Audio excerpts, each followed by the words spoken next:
Hello दोस्तों, स्वागत है हमारे यूट्यूब चैनल पेट पॉइंट डॉग कैनल मधुबनी में। दोस्तों, आज आपके पास मैं लेके आया हूँ पोमेरेनियन के पप्स, फ्रेंच बुलडॉग के पप्स और स्टड के लिए अवेलेबल रॉटवाइलर और भी बहुत सारे डॉग हैं। आज इस वीडियो में मैं आपको दिखाऊंगा पग मेटिंग फॉर स्टड, पग मेल फीमेल अवेलेबल।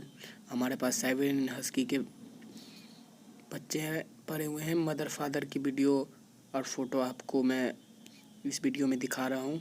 ये मेल है 5 मंथ का और हमारे पास लैब्राडोर अवेलेबल है बहुत ही हेवी क्वालिटी में, और ये सब मधुबनी में अवेलेबल है। दोस्तों, मेरे पास चाव चाव के फीमेल अवेलेबल है और पोमेरेनियन के पपी भी अवेलेबल हैं। दोस्तों, इनका लोकेशन मधुबनी बिहार है।